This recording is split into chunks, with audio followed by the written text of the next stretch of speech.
రానే రాలే బిడ్డ కూసున్న సీటు ఎదిరించుకుంటూ ఎక్కినరా ఒక్కొక్క మెట్టు చేస్తర చెయ్యిర్ర చూస్తా మీ కనికట్టు నల్ల మల్ల పెద్ద పులై వదిలి పెట్టను ఒట్టు చెరబెట్టినో నోడే తొడగొట్టి చెప్పినో వేటాడి వెంటాడి నిన్ను గద్దె దింపినో అయినా గాని ఎసుర్ర నన్ను తక్కువ అంచనా రెపరెపలాడిందిర జెండా కంచె తెంచి కంచు కోటల మీద నిగనిగలాడాలి రెబతుకు పేద కడుపు కంది కమ్మని మెతుకు. జనగామ జిల్లా తరుగుపల మండలం అంక్షాపూర్ గ్రామానికి చెందిన కాంగ్రెస్ పార్టీ నాయకుడు బైకాని బాలరాజు యాదవ్ గారితో ఇప్పుడు మనం ప్రత్యేక ఇంటర్వ్యూ చేయబోతున్నాం. మరి బైకాని బాలరాజు యాదవ్ గారు అతి చిన్న వయసులోనే గతంలో బీఆర్ఎస్ పార్టీలో ఉండే ఇప్పుడు కాంగ్రెస్ పార్టీలోకి చేరడం జరిగింది. దాంతోపాటు సామాజిక సేవ అంటే తనకు స్థాయిని మించి గ్రామానికి సేవ చేస్తున్నాడు. మరి లక్షలాది రూపాయలు వెచ్చించి గ్రామ పేదవారికి కానీ పేదింటి పిల్లలకు కానీ చాలా ఆర్థికంగా కానీ మాట సాయం కానీ ఇది ప్రతి ఒక్కటి సాయం చేస్తున్నాడు. మరి ఈ నేపథ్యంలో రాబోయే ఎలక్షన్లలో సర్పంచ్ ఎలక్షన్లో కాంటెస్ట్ చేయబోతున్నారు. కాంటెస్ట్ అంటే అది బీసీ కానీ జనరల్ కానీ ఏదైనా మహిళ కానీ ఏది కానీ ఎవరు వచ్చినా పోటీకి సిద్ధమని చెప్పేసి మన బాలరాజు యాదవ్ గారు చెప్తున్నారు. మరి అదే నేపథ్యంలో ఇప్పుడు బాలరాజు యాదవ్ గారిని ప్రత్యేక ఇంటర్వ్యూ కార్యక్రమంలో కొన్ని ప్రశ్నలు అడిగి తెలుసుకుందామని అనుకున్నాను. సార్ చెప్పండి. నమస్కారం సార్. గ్రామ ప్రజలకు తరియొప్పుల మండల ప్రజలకు నమస్కారాలు తెలియజేస్తూ ఈరోజు నేను చేస్తున్నటువంటి సేవను గుర్తించి నా యొక్క మంచితనాన్ని గుర్తించి నీకు సేవ చేయాలనే భావజాలం ఎలా కలిగిందని చెప్పి ప్రత్యేకమైన ఇంటర్వ్యూ చేసి నా విధి విధానాలు చేసుకోవడానికి వచ్చినటువంటి జేఎన్టీవీ బృందానికి కూడా నా మనస్ఫూర్తిగా నా నమస్సుమంజలు తెలియజేస్తూ సార్ ఇప్పుడు మీరు మొదటగా అసలు మీ వృత్తి ఏంటి, మీరు ఎలాంటి వృత్తి చేస్తున్నారు, మరి ఏ విధంగా ఉంది లైఫ్ ఏ విధంగా ఉంది, మీ అమ్మ నాన్న ఏం చేస్తుంటారు, మరి వారు ఏం చేస్తుంటారు, మరి మీరేం చేస్తున్నారు, మీరు ఎంతమంది పిల్లలు, ఏ విధంగా ఉంది లైఫ్? మా అమ్మ నాన్న వచ్చేసి బైకాని లచ్చయ్య, బైకాని కొమరమ్మ యాదవులు. వాళ్ళకి ముగ్గురి సంతానంలో నేను రెండో సంతానము. నాకంటే పెద్దవాడు మా అన్న బైకాని సంజీవరాజు యాదవ్, నేను రెండో వాడిని బైకాని బాలరాజు యాదవ్ను, మూడో వాడు నా చిన్నవాడు మా తమ్ముడు బైకాని నాగరాజు యాదవ్. మా అన్నకు ఒక కొడుకు ఒక బిడ్డ, నాకు ఇద్దరు కూతుర్లు, మా తమ్మునికి ఇద్దరు కూతుర్లు ఒక బాబు. మా కుటుంబ నేపథ్యం వచ్చేసి అట్టడుగు స్థానం నుంచి ఈరోజు ఎదిగినటువంటి విధానం కలిగిన మా కుటుంబ నేపథ్యం. నా బాల్యం నుండి కూడా నా బాల్యానికి ముందు కావచ్చు, నా బాల్యం నుండి కూడా మా కుటుంబ నేపథ్యం కూడా మా అమ్మ నాన్న కూడా కాలి కష్టం చేసి తిండికి లేనటువంటి సందర్భాలను అనుభవించి మా యొక్క తల్లిదండ్రులు వాళ్ళ యొక్క కృషి ఫలము ఈరోజు నన్ను ఒక ఉన్నతమైన స్థానానికి తీసుకొచ్చిందంటే వాళ్ళ యొక్క కృషి ఫలము. మా నాన్నగారిది వచ్చేసి హన్మకొండ దగ్గర ఐలోని మండలము, హన్మకొండ జిల్లా, హన్మకొండలోని మండలము మొలకలగూడెం అనే గ్రామం మా నాన్నది. నా అంకుశాపురం వచ్చేసి నాకు జన్మనిచ్చిన నా తల్లిగారైన ఊరు అంకుశాపురం.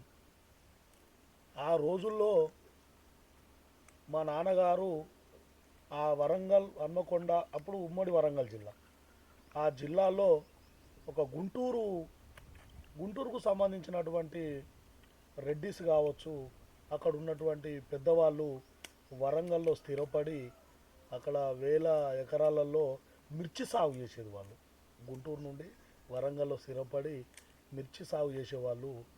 ఆ మిర్చి సాగు చేస్తున్న నేపథ్యంలో మా నాన్నగారికి ఒక తమ్ముడు, ఇద్దరు చెల్లెళ్ళు.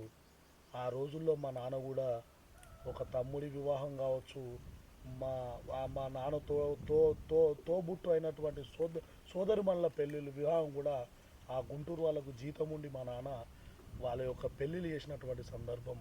వాళ్ళు కూడా ఈరోజు చక్కగా వాళ్ళ కుటుంబంతో పిల్లలతోటి వాళ్ళ కుటుంబం కూడా చాలా చక్కగా వాళ్ళు జీవనాన్ని కొనసాగిస్తున్న సందర్భం.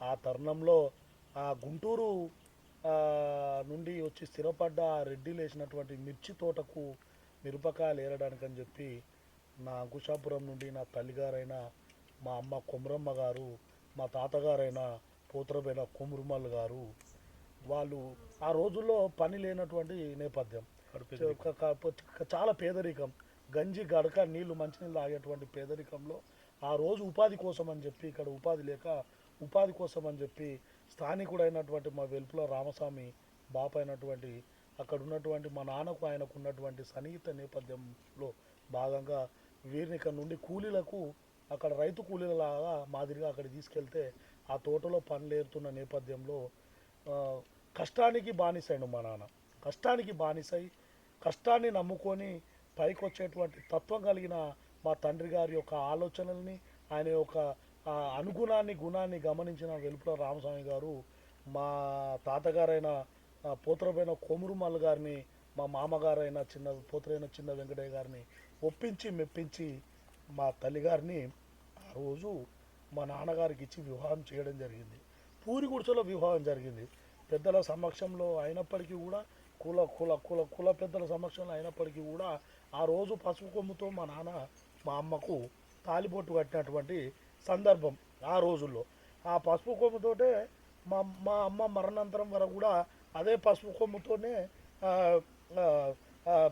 జీవితం అంతా కూడా కొనసాగి కొద్దిగా సిస్టమ్ మెరుగుపడుతూ ముందుకొచ్చున్న తరుణంలోనే మా అమ్మగారు కన్నుమూయడం జరిగింది.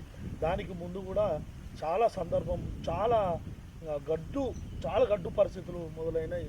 ఆ తదుపరి వాళ్ళు వివాహం అయిన తదుపరి మా అమ్మ మా నాన్న వారి యొక్క జీవన ఉపాధి కోసం మా అమ్మగారైన కొమరమ్మ గారు, బైకాని కొమరమ్మ గారు, సరే ఇంతవరకు ఇక్కడ చేసినాం మనం సరిపోయిందని చెప్పి ఆ రోజు మంచిర్యాల మందమరి కేటగిరీలో సింగరేణి ఎంప్లాయీల కోసము సింగరేణి జాబులు వేసింది.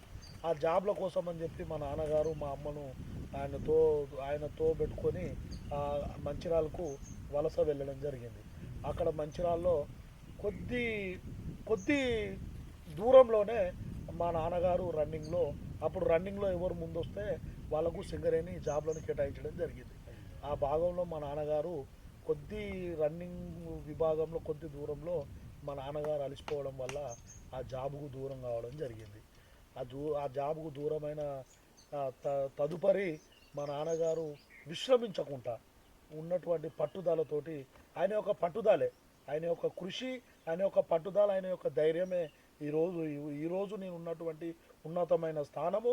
మా అమ్మ నాన్న యొక్క పట్టుదల, వాళ్ళ యొక్క మనోధైర్యం, వాళ్ళ యొక్క గుండె ధైర్యంతో ఈరోజు అంత ఒక పట్టుబట్టినట్టే అంటే దాన్ని విస్మరించకుండా, దాన్ని నిమస్కరించకుండా, దాన్ని ముందు ఏ విధంగానైనా సరే అనుకున్న లక్ష్యాన్ని మనము చేజార్చుకోవద్దు, అనుకున్న లక్ష్యాన్ని మన గమ్యాన్ని చేరుకోవాలనేటువంటి వాళ్ళు గట్టి పట్టుదలతోటి ఆ రోజు ఆ జాబుకు దూరమైనప్పటికీ కూడా మా నాన్న అడవికి వెళ్ళి అడవిలో కట్టెలు కొట్టుకుంటూ వచ్చి ఆ కట్టెల మోపులు అమ్ముకుంటూ కొన్ని రోజులు జీవనం కొనసాగించారు మా అమ్మ మా నాన్న. అక్కడ సింగరేణి అంటే స్లమ్ ఏరియా, చాలా వరకు స్లమ్ ఏరియా. అక్కడ ఉన్నటువంటి ఆ స్లమ్ ఏరియాలో ఒక దగ్గర కొంత భూమిని వాళ్ళు సేకరించుకొని వేరే వాళ్ళ దగ్గర ఆ అడవికి వెళ్ళి కట్టెలు తెచ్చి ఆ కట్టెలను అమ్ముతూ జీవనాన్ని కొనసాగిస్తూ వచ్చిన డబ్బుతో కొంత భూమిని సేకరించి అక్కడ ఒక డాంబర్ రేకులు అనేటివి ఉండేది. గతంలో చిన్నతనంలో డాంబర్ రేకులు ఉండేవి. ఆ రేకులతో ఒక గూడును నిర్మించుకొని మా అమ్మ మా నాన్న కూడా మొత్తానికి అక్కడ స్థిరపడ్డారు. ఆ స్థిరపడ్డ తదుపరి వాళ్ళ యొక్క జీవనాన్ని కొనసాగిస్తూ దాని తర్వాత మా అన్నగారు జన్మించడం, మా అన్నగారి తర్వాత నేను జన్మించడం, నా తర్వాత మా తమ్ముడు జన్మించడం, దానితో పాటు మేము మా లైఫ్ ముందుకు వస్తున్న తదుపరి మా అమ్మగారు అక్కడ స్థిరపడ్డ తరువాత ఆ కట్టెలు అమ్ముతూ మా నాన్న ఒక ఎఫ్సిఐ గోదాంలో ఎంప్లాయీగా చేయడం జరిగింది. ఆయన పట్టుదల, ఆయన కృషి నిమస్కరించకుండా ముందుకు సాగాలనేటువంటి వాళ్ళ యొక్క గుండె ధైర్యంతో వాళ్ళు అనుకున్న లక్ష్యాన్ని చేరుకున్న ఆ లక్ష్యంతో వాళ్ళు చేస్తున్న పనితోటి ఆ పని వల్ల అక్కడ ఉన్నటువంటి వచ్చే 10 రూపాయలు 5 రూపాయల లాభాన్ని సేకరించుకుంటూ వాళ్ళు గంజిదాయిరో గడక తిన్నారో ఉపాసం ఉన్నారో ఉప్పుడు ఉన్నారో మేము పుట్టక ముందు వాళ్ళు పడ్డ బాధ మా తల్లిదండ్రులు మాతో పంచుకోవడం వల్ల ఈరోజు నేను చెప్పగలుగుతున్నా మీకు. అటువంటి బాధను వాళ్ళు పడ్డప్పటికీ కూడా వాళ్ళు సుఖపడే టైంకు చేజారిపోయారు. అదే బాధ నన్ను వెంటాడుతుంది చాలా సందర్భాలలో వెంటాడుతుంది. ఆ యొక్క బాధలో పుట్టిందే నా యొక్క సామాజిక సేవ, ఆ యొక్క కష్టం నుండి పుట్టిందే నా యొక్క సామాజిక సేవ. అంతేగాని డబ్బు ఎక్కువ ఉండు నా అమ్మ నాన్న స్థిరాస్తులు ఏదో నాకు ఇచ్చో లేకపోతే మా తాతమ్మ లేదో స్థిరాస్తులు ఇచ్చి పెట్టి ఖర్చు ఏమన్నా సేవ కాదు ఇది. ఇది అట్టడుగు స్థానం నుండి కష్టాల నుండి పుట్టిన నా సామాజిక సేవ. ఆ సేవను నేను చేయవలసిన కారణమే నా తల్లిదండ్రుల యొక్క స్ఫూర్తి, వాళ్ళ యొక్క స్ఫూర్తిదాయకమే నేను చేస్తున్న సేవ. అందుకోసమే వాళ్ళు ఆ స్థానం నుండి ఈరోజు నా అమ్మగారైన నా అంకుశాపురం గ్రామంలో 8 ఎకరాల భూమిని సంపాదించారు. వాళ్ళ కష్టార్జితంతో మేము పుట్టకంటే ముందే మా 6 పోర్షన్లతోటి ఫిల్లర్లు వేసి బిల్డింగ్ కట్టిర్రు. ఆ తదుపరి ఓడల బాయిని 22 గదాల 11 గోళాల బాయిని కూడా ఓడలు పోచి తవ్విస్తే కూలుతుందని చెప్పి కూలకుంటా ఆ రోజు కూడా ఇంచుమించు ఒక 2 గుంటల వెడల్పు విస్తీర్ణంలో వాళ్ళు ఓడలు పోసి బాయిని నిర్మించి చెక్కు చెదనటువంటి మనోధైర్యంతో వాళ్ళ యొక్క సంకల్పంతో ఈరోజు మాకు ఇంతటి చక్కటి జీవితాన్ని ఇచ్చినందుకు వాళ్ళ పేర్లపైన నేను ఏదైనా కష్టాల్లో ఉన్న నా తల్లిదండ్రులు సుఖాన్ని ఎరగలేదు, వాళ్ళ పేరుకు కాపాడాలనేటువంటి ఆలోచనతోటే వాళ్ళ స్ఫూర్తిగా తీసుకొని నేను ఈరోజు ఈ సామాజిక సేవను నిర్వహించుకొని సేవ చేస్తున్నా. బాలాజీ గారు, ఇక్కడ ఈ గ్రామంలో పుట్టి పెరిగిన మీరు హైదరాబాద్కు వలసపోయారు. మరి వలసపోయి అక్కడ ఏం చేస్తుండేవారు మీరు? ఏం బిజినెస్ చేస్తున్నారు అక్కడ? నేను నా గ్రామం నుండి నేను హైదరాబాద్కు 2009 ఆ ప్రాంతంలో హైదరాబాద్కు వెళ్ళడం జరిగింది. నేను అక్కడికి వెళ్ళిన వెంటనే నేను మినరల్ వాటర్ సప్లై చేసేవాడిని. ఫస్ట్ మినరల్ వాటర్ సప్లై తర్వాత దాన్ని చేస్తూ వాటర్ ట్యాంకర్స్కి బిజినెస్కి వెళ్ళాలని చెప్పి దాన్ని కంటిన్యూషన్ చేస్తూనే నేను వాటర్ ట్యాంకర్ బిజినెస్లోకి వెళ్ళడం జరిగింది. దాని తదుపరి 2011 జూలై 30వ తేదీ అమ్మగారు చనిపోవడం జరిగింది. అమ్మగారు చనిపోయిన తర్వాత కూడా అదే బిజినెస్ కంటిన్యూ చేస్తూ నాకు water tankers business mineral water business చేస్తూ నేను అదే బిజినెస్లో గడపడం జరిగింది. ఇప్పటివరకు 2025 ఈ రోజు కూడా నేను వాటర్ ట్యాంకర్స్ బిజినెస్ చేస్తున్నా. అక్కడ కూడా వలసపోయిన నేను కూడా పూరి గుడిసెల్లో పడుకున్నా. కరెంటు వెలుగు దీపం లేని పూరి గుడిసెలో నేను జీవనం కొనసాగించిన. నా పెళ్ళి 2010 మే 23 తారీఖున నా పెళ్ళి జరిగినప్పటికీ కూడా నా వివాహం జరిగినప్పటికీ కూడా నా భార్య నేను కూడా ఒక పూరి గుడిసెలో వీధి దీపం లైటు లేనటువంటి పూరి గుడిసెలో నేను నా జీవన వ్యవహారాన్ని గడిపిన. నేను నా భార్య నేను ఒక పూరి ఫుట్పాత్ పైన జీవనాన్ని గడిపిన. అక్కడికి వెళ్ళిన నేను హైదరాబాద్కి వెళ్ళిన నేను కొన్ని సందర్భాలల్లో మా అమ్మగారు ఉన్నప్పుడు మా అమ్మగారు శివరాత్రి రోజు ఒక్కపొద్దు, అప్పుడు 5 రూపాయలు ఇస్తే 2 కిలోల బియ్యం కంట్రోల్ రేషన్ బియ్యం వస్తాయి. 5 రూపాయలు ఇస్తే ₹1.5 కిలో బియ్యం, అప్పుడు ₹2 కిలో బియ్యం, అప్పుడు 5 రూపాయలు ఇస్తే 2.5 కేజీల 2 కేజీల బియ్యం వస్తున్న ఆ సందర్భంలో నేను ఒక హౌస్ కీపింగ్ పని చేసేది. స్టార్టింగ్ వలస వెళ్ళిన తర్వాత బిజినెస్ రాకంటే ముందు హౌస్ కీపింగ్ పని చేసేది నేను. ఆ హౌస్ కీపింగ్ పని చేస్తున్నప్పుడు ఆ కంపెనీలో శివరాత్రి పండుగ రోజు అప్పుడు మా అమ్మకు నిండు జాగారం. ఆమె దైవం అంటే ఆమెకు చాలా ఇష్టం ఉండే. మా అమ్మకు వారంలో 3-4 రోజులు కూడా ఆమె దేవుళ్ళకే ఉపవాసాలు ఉండేది. అటువంటి శివరాత్రి రోజు ఆమె యొక్క నిష్ఠ ప్రతిష్టతోటి ఆమె నిండు జాగరణతోటి ఒక్కపొద్దు ఉంటే ఆ రోజు నాకు వండి పెట్టడానికి అన్నం లేని సమయం, ఇంట్లో బియ్యం లేవు, అన్నం లేవు. 5 రూపాయలు ఉంటే మా అమ్మకి 5 రూపాయలు ఇస్తే అప్పుడు 4 రకాల పండ్లు తీసుకొచ్చి ఒక ఫోటో దగ్గర ఆ దేవునికి నైవేద్యంగా సమర్పించి మా అమ్మ ఒక్క పొద్దుంటే, నానా నీకు ఆకలి నీకెట్లా బిడ్డ అన్నం తినడానికి అని అంటే, అవ్వ నాకేం కాదులే అని చెప్పి నేను చేస్తున్న పని దగ్గరికి వెళ్తే శివరాత్రి పండుగ అప్పుడు కార్పొరేట్ ఆఫీసులు మొత్తం కూడా సెలవు దినం ఉంటాయి. అక్కడికి ఎవరు రాకపోయేసరికి వెనక్కి తిరిగి వచ్చేటప్పటికి అక్కడ నేను ఉన్నటువంటి ఆ ఫుట్పాత్ పక్కన అప్పుడు బీహార్ వాళ్ళు రాత్రి వేసుకున్నటువంటి రొట్టెలను పొద్దున తినకపోయేది. రాత్రి వేసుకున్నటువంటి రొట్టెలను పొద్దున తినకపోయేది. అటువంటి ఆ రొట్టెలు వాళ్ళు ఏం చేసేదంటే ఒక కవర్లో ఆలుగడ్డ కూర, కవర్లో రొట్టెలను వేసి పెంటలో పడేస్తే ఆ పెంటలోకి వెళ్ళి నేను ఏర్కొచ్చుకొని ఆ రోజు నేను గడిపినటువంటి సందర్భం నాది. ఆ రోజు ఆ పెంటలో నుండి తీసుకొచ్చుకొని నేను తిని గడిపినటువంటి సందర్భం నాది. తిండికి లేని సందర్భంలో వాళ్ళు పడేసినటువంటి ఆ రొట్టెలని ఆ ఆలుగడ్డ కర్రీని తెచ్చుకొని నేను తింటే ఆ రోజు నా తల్లి తల్లడిల్లిపోయింది. అటువంటి రోజులను గడిపి అటువంటి కష్టాలను ఎదుర్కొని అటువంటి విధి విధానాలను ఎదుర్కొని ఈరోజు ఈ స్థాయికి ఎదిగిన అంటే మా అమ్మ నాన్న స్ఫూర్తి, నా యొక్క కష్టార్జితం, మా అమ్మ నాన్న ఇచ్చినటువంటి ఆస్తిని అట్లా ఉంచి కూడా నేను సంపాదించుకున్న నా ఆస్తి నాకు అవసరం లేదు, ఈ పరిస్థితుల్లో నేను ఉండేవాడిని, నేను తిండికి లేని రోజుల్లో నేను గడిపిన వాడిని, అటువంటి ఈ సమాజంలో ఈరోజు కూడా అట్లాంటి వాళ్ళు ఎంతోమంది ఉన్నారని చెప్పి దాన్ని గ్రహించి మా అమ్మ కట్టుకున్నటువంటి పశువు కొమ్మును ఆదర్శంగా తీసుకొని ఈరోజు నాకు తోబుట్టిన తోడు లేనటువంటి విధానాన్ని ఆదర్శంగా తీసుకొని నేను నా అంక్షాపూర్ గ్రామానికి నాకు ఆశ్రమం ఇచ్చి ఆదుకున్న నా ఊరును, నాకు జన్మనిచ్చిన నా తల్లిదండ్రుల రుణం తీర్చుకోవడానికి ఒక సామాజిక సేవను నా అంతిమంగా సామాజిక సేవతోటే నాకు ఆశ్రమం ఇచ్చిన నా ఊరు రుణాన్ని, నాకు జన్మనిచ్చిన నా తల్లిదండ్రుల రుణాన్ని తీర్చుకోగలను అనేటువంటి ఒక ఆశయంతో ఎలాంటి రాజకీయ స్వలాభం లేదు. నేను ఏ రకంగానైతే ఆశ్రమం ఇచ్చిన ఆశ్రమం ఏ విధంగా నా ఊరు ఇచ్చిందంటే, నా నాన్నది హన్మకొండ, నా అమ్మది అంక్షాపూరు, వాళ్ళ ప్రాంతాలు వేరు అయినప్పటికీ కూడా ఇట్లాంటి మూమెంట్ నుండి ఈ ప్రాంతాలు వేరైనప్పటికీ కూడా వాళ్ళ కదలికలతోటి ఒక ఒక ఒక ఒక ప్రాంతాన్ని ఎన్నుకునేటప్పటికీ ఆ ప్రాంతం మనకు స్వేచ్ఛనిచ్చింది, ఆ ప్రాంతం మనకు గూడునిచ్చింది, ఆ ప్రాంతం మనకు నీడనిచ్చింది అనేటువంటి స్ఫూర్తిదాయకంతో నాకు నీడనిచ్చిన నా ఊరు రుణాన్ని, జన్మనిచ్చిన తల్లిదండ్రుల రుణాన్ని తీర్చుకోవడానికే సేవాభావాన్ని ఎంచుకోవడం జరిగింది. అట్లా ఎంచుకున్న విధి విధానంలోనే హైదరాబాద్లో కూడా చాలా సేవలు చేసేది.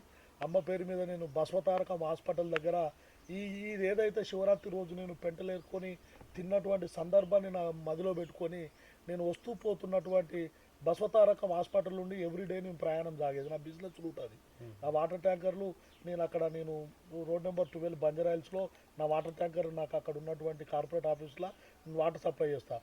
నేను వస్తూ పోతున్న తరుణంలో బసవతారకం దగ్గర క్యాన్సర్ పేషెంట్లను తీసుకొని వచ్చినటువంటి కుటుంబ సభ్యులు అక్కడ పడిగాపులు కాసేది తిండి కోసం. వాళ్ళు వచ్చి నెలలు అక్కడ ఉండేది. వాళ్ళు హోటల్లో తింటే వాళ్ళకు హోటల్లో తినడానికి డబ్బులు లేని డబ్బులు భరించలేనటువంటి నిరుపేదలు ఆ బసవతారకం హాస్పిటల్కి వచ్చి ఎవరన్నా సరే ఇన్ని పొట్లాలు తీసుకొని వచ్చో 10 పొట్లాలు తీసుకొని వస్తే 100 మంది 200 మంది క్యూలో నిలబడి కొట్లాడుకునే సందర్భాన్ని గ్రహించి నేను ఒక సేవా ట్రస్ట్ అనే దాన్ని ప్రారంభించి నా తల్లి పేరు మీద ప్రతిసారి ఒక 1000 మందికి భోజనాలు పెట్టడం స్టార్ట్ చేసిన అక్కడ బసవతారకం హాస్పిటల్ దగ్గర. నా తల్లి పేరు మీద సేవా ట్రస్ట్ను 2021లో నేను ప్రారంభించి అప్పటికి నేను కొద్దిగా ఫైనాన్షియల్గా నిలదొక్కొని నాకు నా బిజినెస్ నుండి కూడా నెలకు ఒక 3 లక్షల రూపాయలు నాకు వస్తాయి.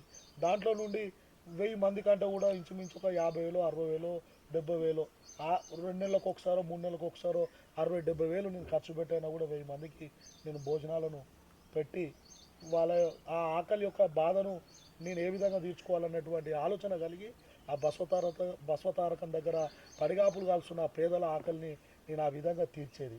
6 నెలలకు ఒకసారి 6 నెలల్లో కూడా 2 సార్లు పెట్టేది, సంవత్సరంలో 3-4 సార్లు పెట్టేది. నా స్తోమకు తగ్గట్టు వాళ్ళకు నేను భోజనాలు పెట్టేది. దాని తదుపరి హైదరాబాద్లోనే మా అమ్మ చనిపోయిన తర్వాత 13 సంవత్సరాలు మా నాన్న బతికిండు. రీసెంట్గా 2023లో నాన్న చనిపోయాడు.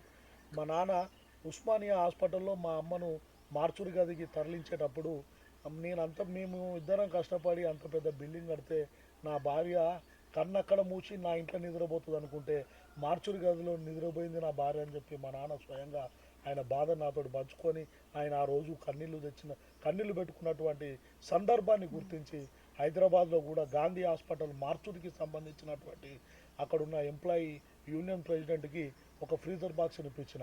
ఎవరైనా పేదలు గుర్తు తెలియని వాళ్ళు చనిపోయిన వాళ్ళు వస్తే చెత్తా చెదరంగా పడేయకుండా ఈ ఫ్రీజర్ బాక్స్లో భద్రపరిచి ఆ బాడీని వాళ్ళ కుటుంబాలకు వాళ్ళ కుటుంబీకులకు సమాచారం అందించి వాళ్ళు తీసుకుపోయేంత వరకు కూడా ఈ కూల్ ఫ్రీజర్ బాక్స్లో భద్రపరిచి వాళ్ళకి అందేయండి తప్ప అనాథ శవంగా మాత్రం మీరు పక్కన పడేయొద్దని చెప్పి ఆ రోజు నేను హైదరాబాద్లో అన్నదానం చేసి ఒక 200-300 మందికి ఆ భోజనం పెట్టి ఆ రోజు ఆ ఫ్రీజర్ బాక్స్ను నేను అందజేయడం జరిగింది. సో ఇంతవరకు మీ అమ్మానన్నది మీ ప్రస్థానం మీ అమ్మానాన్న ప్రస్థానం చాలా విపరీతంగా చాలా బాధాకరంగా మీకు చెప్పడం జరిగింది. సంతోషం. అదే విషయం ఓకే, అప్పటి వరకు ఓకే. మీరు రాజకీయంగా నిలదొక్కుని ఎప్పుడు రాజకీయ అరంగేట్రం చేసిరు, ఏ పార్టీలో చేసిరు, మరి ఆ పార్టీ నుంచి మీరు వెళ్ళిపోయే పరిస్థితి కూడా దారితీసిందట కదా, అది నిజమేనా? చెప్పండి. వాస్తవానికి నేను నేను ఒక మల్లిదశ ఉద్యమకారుని చెప్పాలంటే ఒక మల్లిదశ ఉద్యమకారుని. ఆ రోజుల్లో నేను 2010 నుండి 2014 వరకు కూకటిపల్లి నియోజకవర్గం మోతినగర్ డివిజన్కి యువజన విభాగం వైస్ ప్రెసిడెంట్గా పనిచేసిన బీఆర్ఎస్ పార్టీ, అప్పుడు టీఆర్ఎస్ పార్టీ. 2010 నుండి కూడా 2014 వరకు కూడా యువజన విభాగం డివిజన్ వైస్ ప్రెసిడెంట్గా పనిచేసిన నేను ఉద్యమకారుని, మల్లిదాస్ ఉద్యమకారుని.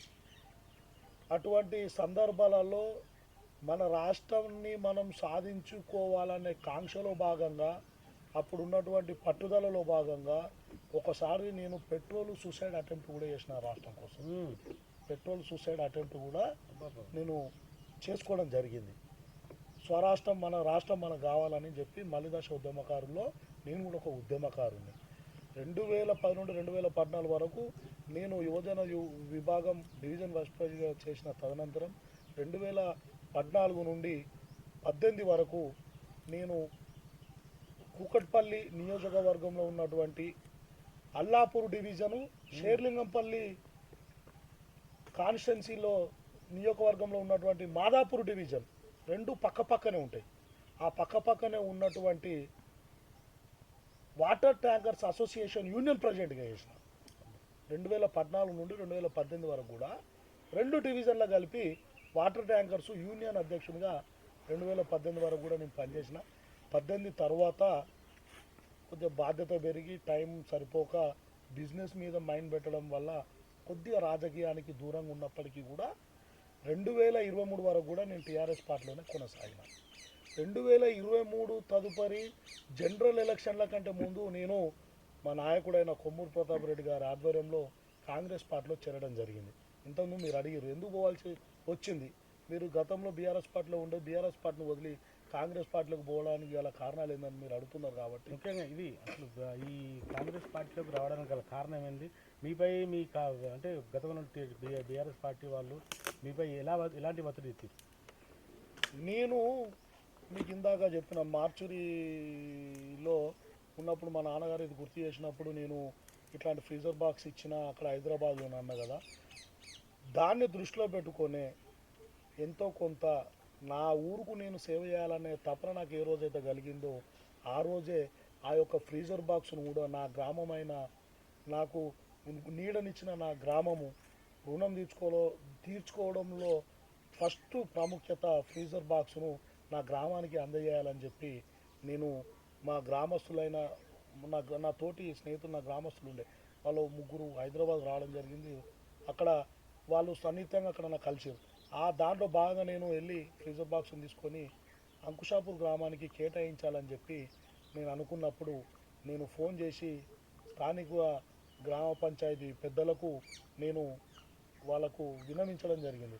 నేను అంకుషాపూర్ గ్రామానికి నేను ఈ యొక్క ఫ్రీజర్ బాక్స్ను అందజేయాలనుకుంటున్నా, ఈరోజు నేను తీసుకొని వస్తాను అని చెప్పి అందజేసి ఆ రోజు మీరు మీ గ్రామ పంచాయతీ తరఫున మీరు ఒక టెంట్ కానీ కుర్చీలు కానీ అరేంజ్ చేసి గ్రామానికి నేను ఇస్తున్నా, అందరి ముందు ఇవ్వాలనే నా కోరికను నా తల్లి పేరు మీద నేను ఇస్తున్నా. అప్పుడు మా నాన్నగారు ఉన్నారు, నా తల్లి పేరు మీద నేను ఇస్తున్నా అని చెప్పి వాళ్ళకి ఇంటిమేషన్ చేసి అది తీసుకొని వచ్చినప్పటికీ వాళ్ళు ఎలాంటి చలనం లేకుండా పట్టించుకోకుండా ఎలాంటి గ్రామ పంచాయతీలో ఉన్న ఆ రోజు ఉన్నటువంటి పెద్దలు అప్పుడు ఎలాంటి పట్టింపులోకి పోకుండా అది టెంట్ కానీ కుర్చీలు కానీ వాళ్ళు ఎలాంటి అరేంజ్మెంట్లు చేయకుండా వాళ్ళు నన్ను ఆ రోజు వాళ్ళు వ్యక్తిగతంగా ఏ రకంగా అనుకున్నారో నాకు తెలియదు, కానీ నేను ఊరుకు సేవ చేయాలనే నేపథ్యంతో వస్తున్న ఆలోచన నాకు కలిగింది. కానీ వాళ్ళకి ఏ రకమైన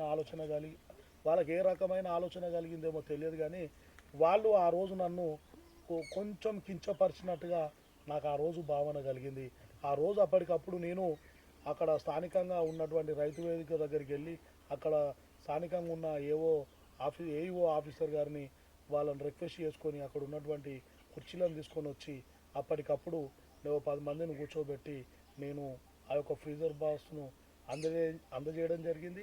అందజేసిన తదుపరి వెంటనే ఈ రోజు నుండి ఎవరైనా సరే ఆ ఫ్రీజర్ బాక్స్కు అందజేయడానికి కారణం ఏంటంటే నేను చెప్పాను ఇందాక మా నాన్నగారు ఈ విధంగా బాధపడ్డాడని. రెండోది నా గ్రామంలో కూడా ఉపాధి కోసం అని చెప్పి ఎంతోమంది దుబాయ్లకు వెళ్తున్నారు, చదువుల కోసం అని ఎంతోమంది విదేశాలకు వెళ్తున్నారు.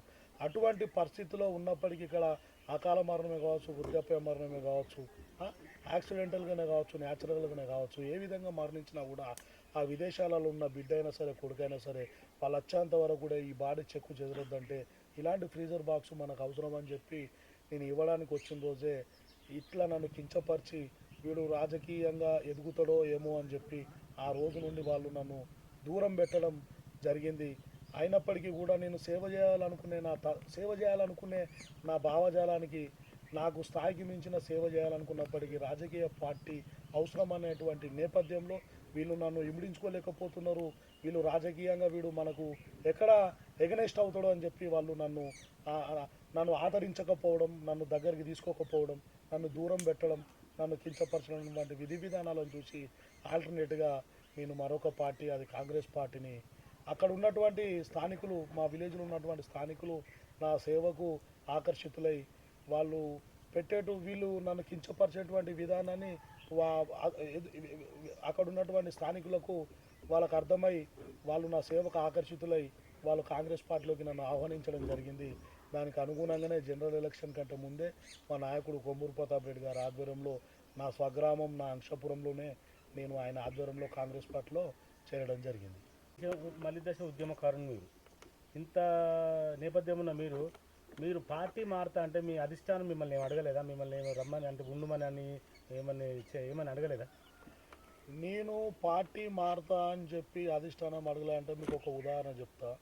మా దగ్గర గద్దెల నరసింహారావు, గద్దెల పద్మ గారు ఆ రోజు వాళ్ళు జిల్లా పరిషత్ చైర్మన్ అయ్యారు. అవును. ఆ ఎలక్షన్లప్పుడు నేను బీఆర్ఎస్ పార్టీ బలిదశ ఉద్యమకారుని చెప్పి నన్ను గుర్తించి బైకన్ బాలరాజు మనోడు అని చెప్పి ఆ రోజు ఇమ్మడి శ్రీనివాసరెడ్డి గారు, మా గౌసు గారు, మండల మైనార్టీ సెల్, అప్పుడు మైనార్టీ సెల్ ఉండే గౌసు గారు, మన ఇదే నరసింహారావు అన్న, మన కమలాకర్ రెడ్డి, నర్మేట సర్పంచ్ కమలాకర్ రెడ్డి గారు, వాళ్ళు నేను బీఆర్ఎస్ పార్టీ అప్పుడు ఉద్యమకారుని, వాళ్ళు కూడా బీఆర్ఎస్ పార్టీ సీనియర్ నాయకులు అప్పటికే అయ్యేటప్పటికి మనోడు అని చెప్పి నన్ను గుర్తించి ఆ రోజు ఎలక్షన్ జడ్పీటీసీ ఎంపీటీసీ ఎలక్షన్ జరుగుతున్నప్పటికీ స్థానికంగా నన్ను గుర్తించి అంక్షాపూర్లో మనోడు ఉన్నాడు అని చెప్పి వాళ్ళు ఇక్కడ ఉన్నటువంటి ఒక 2-3 ఇంటిమేషన్ చేయకుండానే నా దగ్గరికి వస్తే మాకు తెలియకుండా వాడెవడు వాళ్ళ దగ్గరికి ఎందుకు వేరని చెప్పి ఎలిగేషన్ చేసిన వాళ్ళే వాళ్ళు ఆ రోజు.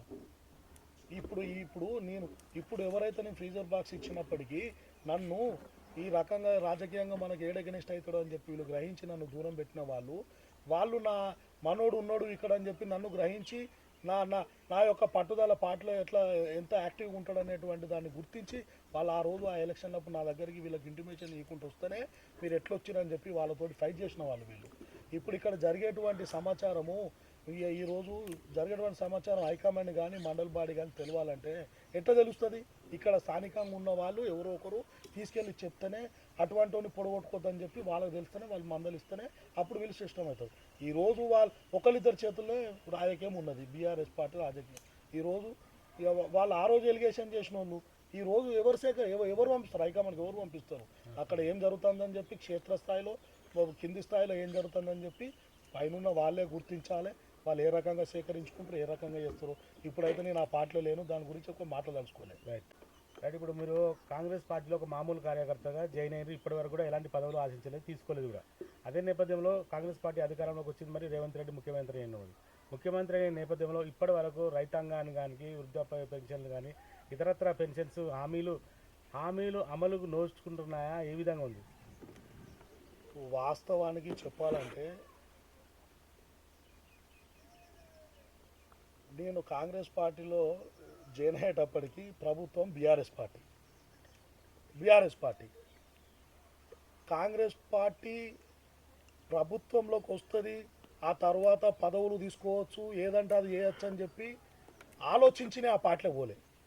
ఆ పార్టీ వాళ్ళు నన్ను దూరం పెట్టడం వల్ల ఆల్టర్నేట్గా ఆ పార్టీ వాళ్ళు నా సేవకు ఆకర్షితులై ఇట్లాంటి మంచి సేవాభావం కలిగినటువంటి వ్యక్తి మన పార్టీకి అవసరం అని చెప్పి వాళ్ళు నన్ను ఆహ్వానించడం జరిగింది. ఆ పార్టీలోకి నేను వెళ్ళడం జరిగింది. అదే కమిట్మెంట్ తోటి సామాన్య కార్యకర్తనే పార్టీకి సేవ చేయడం జరుగుతుంది, పనిచేయడం జరుగుతుంది. ఈరోజు పార్టీ ప్రభుత్వం ఇప్పుడు కాంగ్రెస్ పార్టీ ప్రభుత్వంలోకి వచ్చి దాదాపుగా 14-15 నెలలు అవుతుంది. అప్పటి నుండి ఇప్పటి వరకు కూడా ముఖ్య ప్రాధాన్యతగా రేవంత్ రెడ్డి గారు ముఖ్య ప్రాధాన్యతగా రైతులకు రుణమాఫీ విషయంలో ఒక ఛాలెంజ్గా తీసుకున్నారు. రైతుల యొక్క రుణమాఫీ ఆ రోజు రాజశేఖర రెడ్డి గారు చేసిరనంటే దాని తదుపరి మళ్ళీ రేవంత్ రెడ్డి గారితో సాధ్యమైంది. దాదాపుగా మా విలేజ్లో కూడా దాదాపుగా 99.9% ప్రతి ఒక్కరికి కూడా పార్టీలకు అతీతంగా, దాంట్లో పార్టీలు పైరవిలు అనేది ఏమి ఉండదు. వాడు బీఆర్ఎస్, వీడు బీజేపీ, వీడు కాంగ్రెస్ అనేది ఏముండదు. మా కాంగ్రెస్ ప్రభుత్వమే రైతుల పక్షపాతి ప్రభుత్వము, కాంగ్రెస్ ప్రభుత్వమే బడుగు బలహీన వర్గాల ప్రభుత్వము, కాంగ్రెస్ ప్రభుత్వమే పేదల ప్రభుత్వము అయ్యేటప్పటికీ అదే కమిట్మెంట్ తోటి మా రేవంత్ రెడ్డి గారు ఈరోజు రైతులకు రుణమాఫీ కావచ్చు, రైతు భరోసా కావచ్చు, ఉచిత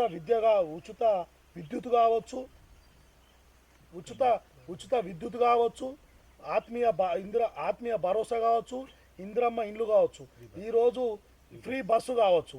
ఈ రకంగా అన్ని విధాలుగా యువత వికాసం, యువత కూడా ఐఏఎస్ ఐపీఎస్ చదివేటోళ్ళకు కూడా ఈరోజు వాళ్ళకు ప్రోత్సాహాలను అందించి ఒక ఇంప్లిమెంట్ చేస్తాడు.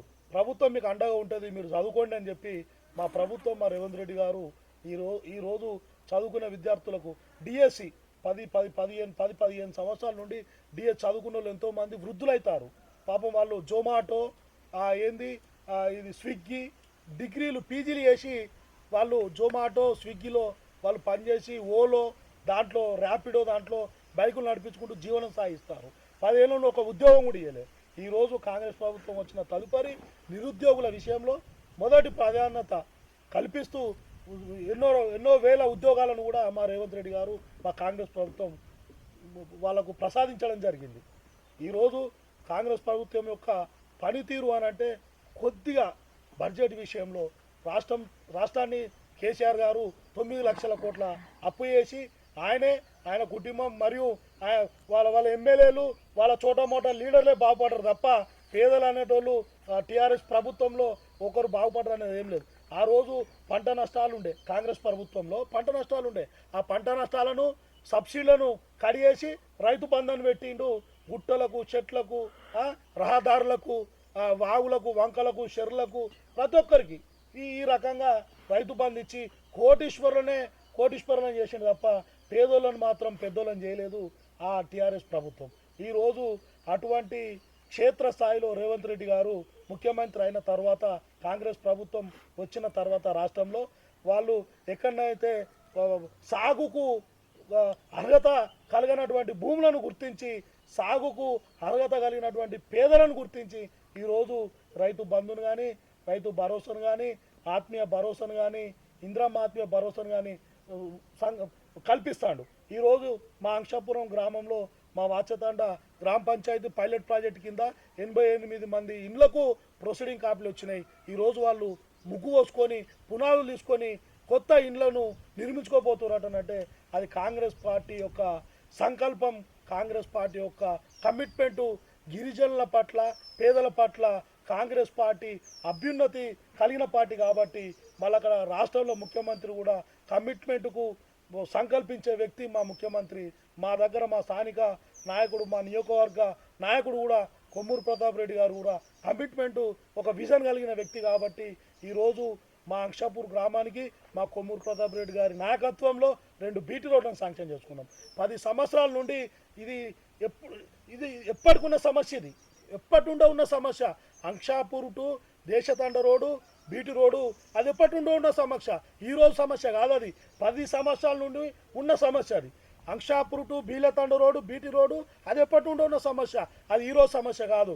ఆ రోజు నేను ఈ తండ రోడ్లకు నా స్థాయి దగ్గ రోడ్లు గుంతలమై ఉండి రాలేని పోలేనిటువంటి ఆ రహదారిని రైతులు బావుల దగ్గరికి వెళ్ళాలంటే కూడా ఆ దారిలో వెళ్ళలేని పరిస్థితి. గొయ్యులు గుంతలు పడి కింద పడిపోయి దెబ్బలు తగిలి కాళ్ళు ఇరిగి చేతులు ఇరిగినటువంటి పరిస్థితి. ఆ పరిస్థితులలో ఆ రోడ్లను గుంతలమయం ఉన్న రోడ్లను నేను మొరంబోసి పూరిస్తే ఇలా మా నాయకుడు కొమ్మూరు ప్రతాప్ రెడ్డి గారు ఈరోజు బీటీలను మట్టి రోడ్లను బీటీలుగా శాంక్షన్ చేసి మా రైతులకు అక్కడికి 4 గ్రామాల ప్రజలు కూడా వేళలా కూడా చక్కగా వెళ్ళే విధంగా మాకు ఆదర్శ గ్రామంగా మా మండలంలోనే ఆదర్శ గ్రామంగా మా అంక్షాపూర్ గ్రామాన్ని మా కొమ్మూరు ప్రతాప్ రెడ్డి గారి నాయకత్వంలో మేము తీర్చిదిద్దుకుంటాం. 2 సీసీ రోడ్లు వచ్చినాయి, ఇప్పుడు 2 సీసీ రోడ్లను పెట్టించుకున్నాం, 2 బీటీ రోడ్లను పెట్టించుకున్నాం. ఒకటి మినీ హాస్పిటల్ని టెండర్ శాంక్షన్ అయింది కానీ టెండర్ నోచుకోలే. Mini hospital mini PHC sanction అయింది కానీ టెండర్ నోచుకోలే. అది ఎన్నో రోజులు ఉన్నటువంటి వాళ్ళ యొక్క ఆశయం. అక్కడ ఉన్నటువంటి సిబ్బంది అంటారు, సార్ మాకు కనీసం మా గవర్నమెంట్ స్కూల్లో కేటాయించేటట్టు చూడండి అంటే విద్యాశాఖ దగ్గరికి వెళ్ళి మాట్లాడాలి. వాళ్ళకు పర్మనెంట్గా బిల్డింగ్ లేదు, మాకు పర్మనెంట్ బిల్డింగ్ కావాలని చెప్పి ఎప్పటి వాళ్ళు బాధపడుతుంటే మొన్న మా నాయకుడి దృష్టికి తీసుకెళ్ళి మా కొమ్మూరు ప్రతాప్ రెడ్డి గారి దృష్టికి తీసుకెళ్ళి ఆ పిహెచ్సి భవన్ని మినీ హాస్పిటల్ భవన్ని కూడా మేము టెండర్కు పెట్టించుకున్నాం. ఇట్లా ఈ విధంగా గ్రామ పంచాయతీ బిల్డింగు మాకు లేదు. ఇప్పటి గ్రామ పంచాయతీ బిల్డింగు పూర్తి స్థాయి నిర్మాణం కంప్లీట్ అయ్యి గ్రామ పంచాయతీ బిల్డింగ్ కూడా మాకు అందుబాటులో లేదు. అది ఆ రకంగానే ఉన్నది. మొన్న మా ఎస్సీ కమిటీ హాలు పునర్నిర్మాణంలో భాగంగా దాన్ని కూడా ఎస్టిమేషన్ చేయించుకున్నాం. బీసీ కమిటీ హాల్ ఒకటి పెట్టించుకుంటున్నాం. రకరకాలుగా ప్రభుత్వం ఇంకా 4 ఏళ్ళ పరిధి ఉన్నది. ఈ 4 ఏళ్ళ పరిధిలో కూడా మా అంక్షాపురం గ్రామాన్ని ఆదర్శ గ్రామంగా మేము తీర్చిదిద్దుకుంటాం.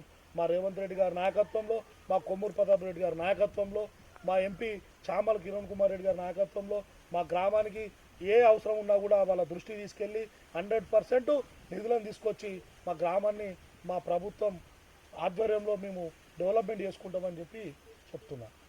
మరి ఇంత సేవా తత్పరులు మీరు ఎంతోగానం సేవ చేస్తున్నారు. అదేవిధంగా రాజకీయ లబ్ధి కోసం అది కాదని చెప్తున్నారు. మరి రాజకీయ లబ్ధి లేకున్నా కానీ మీరు సామాజిక సేవతో పాటు ఈ గ్రామానికి సేవ చేయాలనే ఆ మంచి ఆలోచనతో పాటుగా రాబోయే స్థానిక సంస్థల ఎన్నికలలో మీరు సర్పంచ్గా కానీ జడ్పీటీసీ కానీ ఏదో ఒక పదవికి ఆశిస్తున్నట్టుగా తెలుస్తుంది. మరి అది నిజమేనా? ఏమనుకుంటున్నారు? పదే చెప్పుకుంటూనే వస్తున్నా, రాజకీయ స్వార్థం అనేది లేదు. ఈరోజు నా గ్రామం నాకు నీడనిచ్చింది, ఒక గూడునిచ్చింది, ఒక బేస్మెంట్ ఇచ్చింది. నా తల్లిదండ్రులు నాకు ఈ జన్మనిచ్చిండ్రు.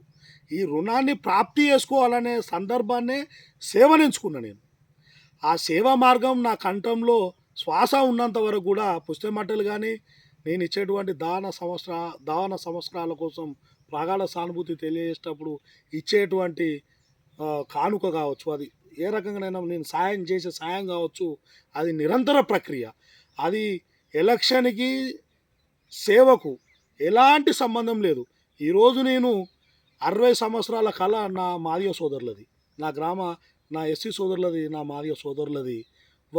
వాళ్ళను రాజకీయంగా ఎంతోమంది వాళ్ళ అవసరాలను తీర్చుకొని ఎదుటి వాళ్ళు పదవులు అనుభవించారు తప్ప వాళ్ళ ప్రాబ్లాన్ని ఎవరు కూడా వాళ్ళకు సహకరించి వాళ్ళ ప్రాబ్లాన్ని తీర్చిన వాళ్ళు ఎవరు లేరు.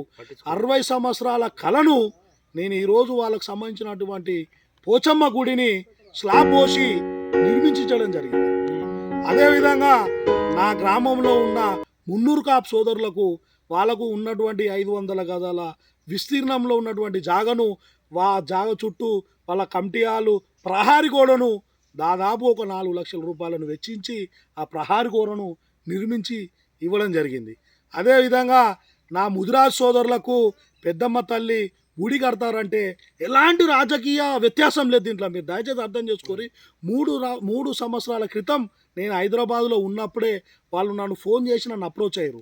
అప్పుడే నేను చెప్పిన 5,000 10,000 కాదు మేము ఇచ్చేది, పెద్దమ్మ తల్లి అంటే మాకు ప్రాణము, మా మా మా ఇంటి దైవం, మా దేవత, ఆమె యొక్క ఆశీస్సులతోటి మేము ముందుకెళ్తాము. ప్రతి సంవత్సరం కూడా హైదరాబాద్లో ఉన్న జుబ్లీహిల్స్ పెద్దమ్మ తల్లి గుళ్ళో 500 మందితోటి ఎవ్రీ ఇయర్ ప్రతి సంవత్సరం కూడా నేను అక్కడ ఆ తల్లికి బోనం సమర్పించుకొని ఆ తల్లి దగ్గర నేను దావతులు వేసేది. అటువంటి విధానాన్ని కల్పించుకొని 5,000 10,000 చంద కాదు, అమ్మవారి విగ్రహానికి 1,00,000 కానీ 1,16,000 కానీ 1,10,000 కానీ నేను అమ్మవారి విగ్రహాన్ని ఇప్పిస్తా, ఆ అమ్మవారి విగ్రహాన్ని మీరు ప్రతిష్ఠించుకోరని చెప్పి నా ముద్రా సోదరు కూడా అమ్మవారి విగ్రహాన్ని ఇప్పించడం జరిగింది. అలాగే నా పద్మశాలి సోదరులు నా గ్రామంలో, నా పద్మశాలి సోదరులకు కూడా వాళ్ళ యొక్క కమిటీ హాల్ చుట్టూ వాళ్ళ ఉన్న విస్తీర్ణంలో కూడా ప్రహరీ గోడను నిర్మించి ఇవ్వడం జరిగింది. ఆ రకంగా నేను బీసీ కాలనీలో రోడ్లు లేదంటే రోడ్లు పోపించిన. ఆ రకంగా మా స్కూల్లో చిన్న విద్యార్థులు పిల్లలు మహిళలు కరాటే నేర్చుకున్నారు. వాళ్ళకు కరాటే బెల్ట్కి ప్రోత్సాహం కావాలంటే కూడా ఆ చదువుకునే పిల్లలకు కూడా కరాటే సామగ్రికి సంబంధించిన ప్రోత్సాహం కూడా వాళ్ళకు డబ్బులు అందజేయడం జరిగింది. ఈ రకంగా ప్రతి ఒక్కరిని ఆ స్కూల్ ప్రహరీ గోడ పక్కనున్న చెట్లు వాళ్ళ పాములు కోతులు పిల్లలకు చదువుకునే పిల్లల కిటికీల నుంచి పాములు కోతులు విషపురుగులు వస్తున్నాయని చెప్పి నా దృష్టి తీసుకొచ్చిన వెంటనే నా సొంత ఖర్చులతోటి జేసీ పెట్టి ఆ స్కూల్ పక్కన ఉన్న ప్రహరీ గోడ పక్కన ఉన్న చెట్లను చేమలను అన్నింటి కూడా వైదొలిగించడం జరిగింది. కేవలం సమాజ సేవ చేయాలనుకొని నేను ప్రజల మనిషిని, రాజకీయం నాకు ఎందుకు. ఒకవేళ అటువంటి నాకైతే రాజకీయ స్వార్థం లేదు. ఆ వైఖరి వైపు ఒకవేళ మా అధిష్టానం కావచ్చు, మా స్థానిక నాయకులు కావచ్చు, మా గ్రామ ప్రజలు కావచ్చు, మా స్థానిక నాయకులు కావచ్చు, మండల నాయకులు కావచ్చు, మా నాయకుడు ప్రతాప్ రెడ్డి గారు కావచ్చు, వాళ్ళు ఒకవేళ ఈ రకమైనటువంటి ఒక స్టంట్ ఇచ్చి దీంట్లో మీరు నిలబడండి అని చెప్పి వాళ్ళు కోరుకొని మా ప్రజలందరూ సహకరించి మా ప్రజలందరూ కూడా మీరు నిలబడితే ఇంకా గ్రామం అభివృద్ధి చెందుద్దనే ఆలోచన వాళ్ళకు కలిగి ఉన్నప్పుడు తప్పకుండా అందరి సహకారంతో కంటెస్ట్ చేస్తా. జెడ్పీటీసీ స్థాయి నాది కాదు, నేను గ్రామ స్థాయి వరకే నా ఊరుకు ఒక పాలేరుగా ఉండాలనుకుంటున్నా. ఉండాలనుకున్నప్పటికీ ఆ అవకాశం నా గ్రామ ప్రజలు కలిగిస్తేనే తప్ప నేను నా గ్రామాన్ని దాటి నేను మండల స్థాయి నాది కాదు, నేను మండల స్థాయికి పోయే వ్యక్తిని కాదు. మీరు ఈ గ్రామంలో పుట్టుడు అసలు గ్రామస్తులు చేసుకున్న పుణ్యం అనిపిస్తుంది నాకు. అన్ని సామాజిక వర్గాలకు మీరు చేస్తున్న సేవ గ్రేట్. ఈరోజు మా బంజర్పల్లిలో కూడా గణేష్ మండపం దుర్గామాత మండపం కట్టించిన 3.5 లక్షలు పెట్టి మండపమే కట్టించిన రేకుల చెడు తోటి మండపం కట్టించిన. రకరకాల సేవలు చేసిన, మామూలు సేవలు కాదు అది. నా స్థాయికి మించి చేసిన 60 లక్షల రూపాయలు ఖర్చు పెట్టినప్పటికీ ప్రత్యక్షంగా కావచ్చు. ప్రజల మనిషిని, నాకు రాజకీయం అవసరమే లేదు. ప్రజాభిమానం పొందుతున్న జాలి. మీరు ఈ మధ్యకాలంలో అంటే గతంలో నుంచి కూడా ఒక మీ అమ్మా నాన్న పేరు మీద బైకని లచ్చమ్మ బైకని లచ్చయ్య కుమ్రమ్మ పేరు మీద మీరు ఒక అమ్మా నాన్న పేరు మీద ఒక ట్రస్ట్ ఏర్పాటు చేయడం జరిగింది. ట్రస్ట్ ఏర్పాటు చేసిన నేపథ్యంలో మీరు హైదరాబాద్లో సేవలు అందించారట. మరి ఈ గ్రామంలో కూడా అనేక మందికి పేద మహిళలకు, పేదింటి ఆడబిడ్డలకు, పేద విద్యార్థులకు ప్రతి ఒక్కరికి మీరు ఆర్థికంగా కానీ సామాజికంగా కానీ మాటపూర్వకంగా కానీ ఏదో రూపకంగా మీరు ఆర్థిక సాయం అందజేస్తున్నారట. మరి ఇప్పటి వరకు మీరు చేసిన ఎలాంటి సేవలు అందించడం జరిగింది? ఇప్పటి వరకు నా అంక్షాపురం గ్రామంలో నా పేదింటి ఆడబిడ్డల కోసము, నా సోదరిమణుల కోసము, నా తోబుట్టుల కోసము నేను చేసేటువంటి కార్యక్రమము, ఏ పేదింటి ఆడబిడ్డ పెళ్ళైనా కూడా వాళ్ళు ఏదో సందర్భంలో బిజీగా ఉంటారు, మర్చిపోతారు. నేను తెలియజేసుకొని కలిగించుకొని ఆహ్వానము ఉన్నప్పటికీ ఆహ్వానము లేనప్పటికీ వారి యొక్క వివాహ ప్లేస్ని, వారి యొక్క డీటెయిల్స్ని కనుక్కొని మరి నేను వెళ్ళి ఫంక్షన్ హాల్ అయితే ఫంక్షన్ హాల్లో, ఇంటి దగ్గర అయితే ఇంటి దగ్గర కూడా నా పేదింటి ఆడపిల్లల కోసము, నా సోదరిమణుల కోసం కూడా నేను 2.5 సంవత్సరాలుగా నా అంక్షపురం గ్రామ పంచాయతీ పరిధిలో ప్రతి ఒక్క ఆడబిడ్డ పెళ్ళైతే పుస్తమట్టల కోసం అని చెప్పి 5,016 రూపాయలు నేను అందజేస్తున్నా. అదేవిధంగా పేద విద్యార్థుల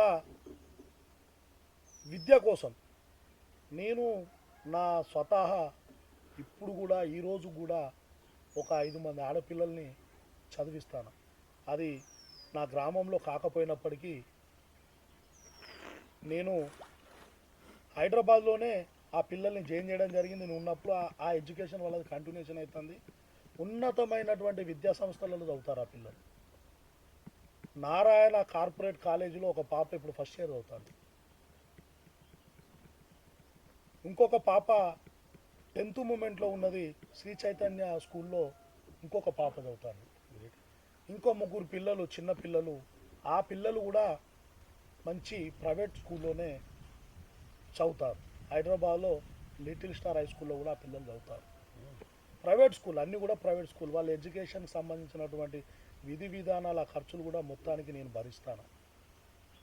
ఆడపిల్లల చదువుల కోసం ఆ రకంగా. నా అంక్షాపురం గ్రామంలో ఎవరైనా వృద్ధాప్య మరణము, అకాల మరణము, యాక్సిడెంటల్గా ఎవరైనా చనిపోయినప్పటికీ కూడా ఆ ఇంటికి నేను వెళ్ళి ఉత్తగా పరామర్శించి రాకుండా వారికి, ఆ కుటుంబానికి ఒక ప్రగాఢ సానుభూతి తెలియజేయాలంటే ఒక ఇంటి పెద్దను కోల్పోయి ఉన్న బాధలో ఉంటారు. ఇప్పుడు మరణాలు ఏ విధంగానైనా వయసుకు సంబంధం లేకుండా మరణాలు సంక్షోభిస్తాను. అటువంటి మరణాలను ఆడపిల్లలుండి ఇద్దరు ఆడపిల్లలుండి తండ్రిని కోల్పోయిన వాళ్ళు ఉంటారు. మనం ఓదార్చి రావడం కంటే వాళ్ళకి ఎంతో కొంత సహాయం చేసి వస్తే వాళ్ళకి ఎంతో కొంత ఖర్చుల్లో తగ్గించిన వాళ్ళం అవుతామని చెప్పి ఆ యొక్క ఆలోచనతోటి ఆ కుటుంబానికి ఒక ప్రగాఢ సానుభూతి కోసం అని చెప్పి, దహన సంస్కారాల కోసమైనా చెప్పి ఆ ఇంటికి ఒక పెద్దన్నగా, ఆ ఇంటి కుటుంబ సభ్యునిగా నా వంతు సహకారంగా కూడా ఎవరైనా అకాల మరణం కావచ్చు, వృద్ధాప్య మరణం కావచ్చు, యాక్సిడెంట్ కావచ్చు, న్యాచురల్ కావచ్చు, ఏ రకంగా అయినా కూడా ఆ కుటుంబానికి నేను 5,000 రూపాయలు కూడా అందజేస్తూ, అదే మాదిరిగా ఎన్నో రకాలుగా కొంతమంది పేదోళ్ళు పాప ఫంక్షన్ చేసుకోవాలి అన్న, నీ వంతు సహాయం ఏమైనా చేయాలంటే కూడా నా వంతు సహాయంగా ఒక 5,000, 10,000 కూడా పంపిస్తాను.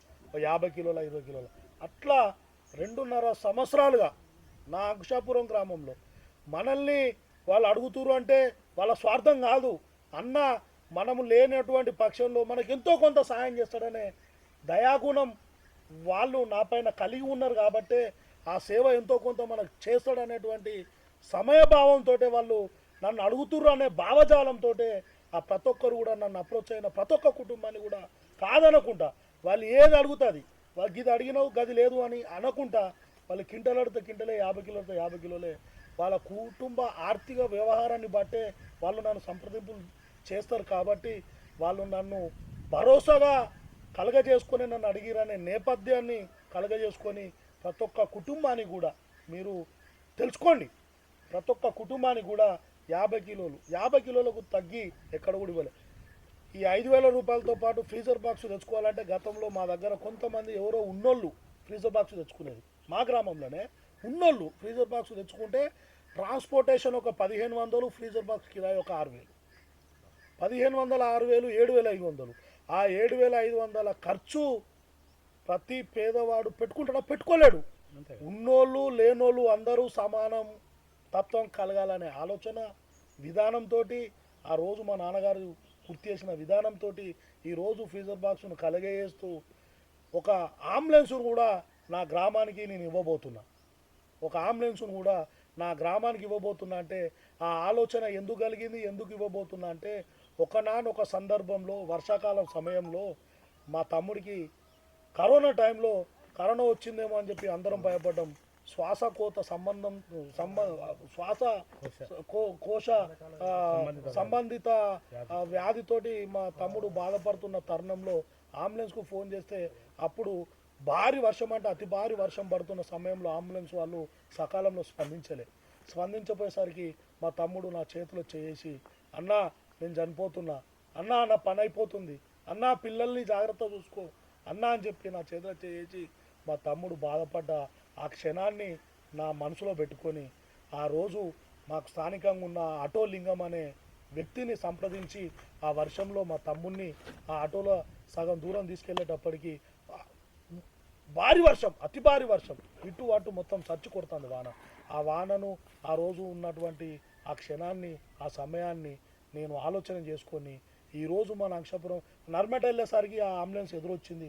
ఆ అంబులెన్స్లో నర్మేట నుండి మా తమ్ముని గవర్నమెంట్ హాస్పిటల్ తీసుకెళ్ళి అన్ని చెకప్లు చేస్తే అప్పటికి మేమందరం రిలాక్స్ అవ్వాల్సిన విషయం ఆ రోజు డాక్టర్లు ఆ మూమెంట్లో ఎటన్నా వెళ్ళి పీపీ కిట్లు వేసుకున్నారు వాళ్ళు టోటల్ పీపీ కిట్లు వేసుకొని ఇంత ఎటన్నా వేరా అంటే అప్పుడే కరోనాతో మా తమ్ముని ఫ్రెండ్ చనిపోతే మేము ఆ సావుకి వెళ్ళొచ్చినాము.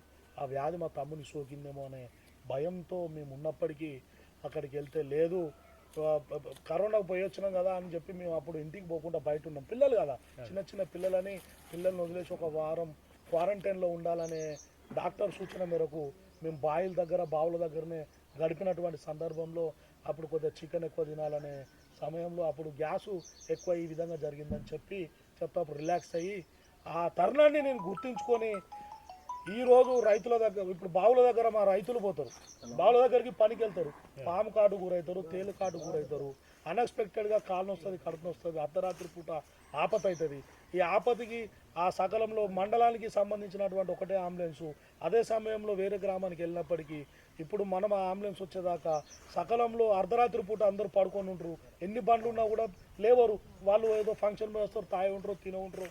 వాళ్ళు ఆ సమయంలో మనం డోరు కొడితే లేవనటువంటి పరిస్థితుల్లో కూడా ఇక్కడ అనారోగ్యానికి గురైన నా రైతులందరికీ, నా అంక్షాపురం నా కుటుంబ సభ్యులందరికీ కూడా అందుబాటులో ఒక అంబులెన్స్ ఉంటే, గ్రామ పంచాయతీ సిబ్బంది దానికి డ్రైవర్గా ఉంటే ఆ అంబులెన్సు మనం ప్రభుత్వ పరంగా అంబులెన్స్కు ఆధారపడి ఉండకుండా మన దగ్గర ఉన్న అంబులెన్స్ను మనం వినియోగించుకుంటే సకాలంలో మనం ప్రాణాలను దక్కించుకోవచ్చు అనే ఆలోచనతోటి కూడా నా అంకుశాపురం గ్రామానికి నా సాయశక్తుల నా స్తోమకు దక్క అంబులెన్స్ను నేను ఒక ఓమ్ని వ్యాన్ను కూడా నా అంకుశాపురం గ్రామానికి కూడా నేను కేటాయించబోతున్నా. నా బేస్మెంటే కష్టం కాబట్టి ఈ బేస్మెంటును మర్చిపోయినప్పుడు నా జీవితమే కూలిపోతుంది. కాబట్టి నా బేస్మెంటును మర్చిపోకుండా నేను ఎంచుకున్న ఎజెండా నా తల్లిదండ్రులు పడ్డ కష్టార్జితానికి, ఆ కష్టానికి ఒక వాల్యుయబుల్ విధానం కలగాలి, వాళ్ళ పేరును నిత్యం ప్రజల్లో నిలపాలనేటువంటి లక్ష్యంతో, ఎలాంటి రాజకీయ స్వార్థంతో కాదు, నేను నా తల్లిదండ్రుల యొక్క కష్టాన్ని చూసి చలించిపోయి ఆ పునాదుల నుండి నేను పైకొచ్చినాను. కాబట్టి నేను సంపాదించిన 10 రూపాయల్లో ఒక 2 రూపాయలు ఖర్చు పెట్టాలి, సామాజిక సేవ చేయాలి, నాకు నీడనిచ్చిన నా గ్రామ రుణాన్ని తీర్చుకోవాలి, నా గ్రామానికి సేవ చేసనే తత్వంతో నేను సేవా మార్గాన్ని ఎంచుకున్నా తప్ప ఎలాంటి రాజకీయ స్వార్థం లేదు. ఈరోజు ఇంత సేవ చేసినప్పటికీ కూడా మా నాయకుడు మా కొమ్మూరు ప్రతాప్ రెడ్డి గారు మా స్థానిక మండల శాఖ కావచ్చు, గ్రామ శాఖ కావచ్చు, ఈరోజు పార్టీ కమిట్మెంట్కు అనుసంధానంగానే పనిచేస్తా తప్ప పదవుల కోసం కాదు. ఎవరికైనా ఆ సీట్ని కేటాయించి ఈ వ్యక్తి కోసం నువ్వు పనిచేయని చెప్పి నాకు ఒక అంకణం కడితే ఆ వ్యక్తిని గెలిపించుకొని వచ్చి పార్టీ మా నాయకుని ముందు నిలబెట్టి మా నాయకునికి కృతజ్ఞతగానే ఉంటుంది తప్ప ఒక కమిట్మెంట్ కలిగిన వ్యక్తిని రాజకీయ స్వార్థాలు కానీ ఎలాంటి భేషజాలు కానీ నాకు లేవు.